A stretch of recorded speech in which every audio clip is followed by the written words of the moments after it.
Hello, welcome to Just My Thoughts. I'm your host Khaleel Ward, and this is a retro review for Teenage Mutant Ninja Turtles, the 1990s one. Netflix put uh, this movie on and Turtles 2, Secret of the Ooze. So I had to watch both of them. I'm going to talk about both of them because growing up, I just love these movies and I want to talk about it. Let's get into it. Thank you for tuning in. Teenage Mutant Ninja Turtles, 1990s. And I'm not going to get into who played who because honestly, I didn't really care. I didn't care growing up.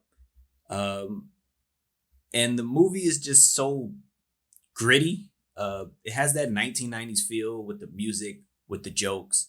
The Foot Clan are stealing everything. It seems like they have no direction. They're literally taking everything appliances, sports equipment. It doesn't matter. Purses, money. They just stealing. For what reason, we never figured out. They just steal for Shredder. Um, the turtles, they're always in hiding. April is talking about different things about the foot. She gets attacked. The turtles save her. Raphael loses his sai. Um, they get into a little conflict. Raphael goes out. He gets beat up by Casey Jones, which was funny to see. Um, the jokes between the two, um, just the fight, him with a hockey stick. It was just funny to see. He he goes. He's trying to go back home. He sees April again. April's getting jumped by the Foot Clan. Raphael saves her, brings to the house, the sewer, and then they love her. Like Mikey is in love, and they go back to her house. They have pizza. They chill. Splinter's taken by Shredder, because Charles' son, April's boss, is a snitch. You have conflict between Raph and Leo. It was good to see that. Raph gets jumped on the roof. Mikey does the duel with the nunchucks, that was my joint growing up. Even though I'm a big Leo fan, just seeing Mikey do that was cool. Casey Jones comes back, saves the day. April loses her apartment in the flames. They go to that house, and then everybody has like this reflection moment, and I thought that was really cool as well. And I don't know how Raphael got his size back because when he was getting jumped on the roof, they threw him um, somewhere. They meditate. They go back.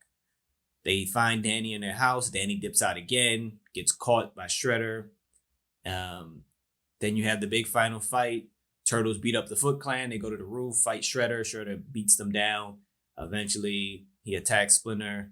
Splinter knocks him off the roof. Casey Jones hits the garbage disposal, and Splinter makes it funny.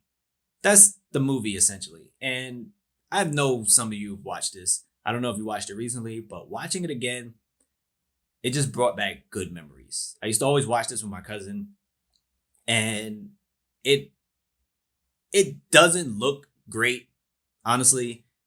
Sometimes when they're talking, their mouth is moving and the words are coming out too fast. Yeah, that happened. But the essence of the characters were there, with Leo being not so fun all the time. He's the leader. Mikey being funny. All his pizza jokes. Honestly, growing up, I didn't know where anchovies was, but I was like, I don't want that on my pizza either. Because Mikey didn't want it on the pizza. Uh, Raph being the tough guy, the loner, always having that conflict, the budding conflict with Leo, and then Donnie. They didn't really get to show off his smarts too much, but they showed a little bit when he was helping Casey fix the car and stuff like that. But it was just the dynamic of them was cool. Even having Splinter and his costume, it was good to see, and the way he talked to them, and he talked in that slow tone, and they just respected him.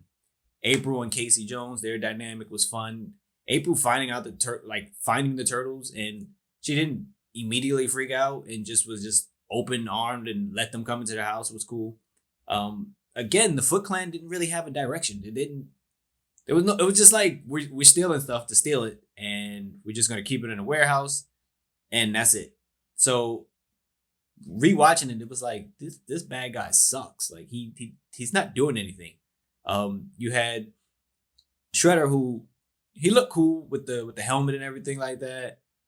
His acting was very still and wooden, but it was cool seeing him on the roof fighting the turtles and just beating them down easily. He got hit like one time and it was four of them. and he was just kicking their butt. I like the fighting. I don't know why. I just enjoyed them doing weird stuff as they fought and remembering they are teenagers. So that's why they're fighting. Like they're ninjas, but they're teenagers and they were always joking around. And it was joyous. Like watching it was joyous. I know the new turtles look big and scary and everything. They look more adult, but they're teenagers. I enjoyed the new Turtles movie, but there was something about watching this where it just had me happy, like knowing some of the scenes already and what's being said. It just made me smile the entire time. It was a fun rewatch for me growing up watching Turtles and being a Turtles fan. So you should go back and check it out. See what you liked about it. Again, there are a lot of issues and problems with it. A couple of jokes that probably won't hit today. Definitely won't work today, but it's a lot of 90s comedy, takes you back in that time, and everything like that, and the grittiness of New York back then. So for me, it was a fun rewatch, a fun rewatchable movie for me, with all the nostalgia for Turtles and everything like that. And I can't wait to watch Turtles 2. But let me know what you think about this movie. Did you watch it as a kid? Did you watch it recently on Netflix? What are your thoughts? Thank you for listening. Deuces.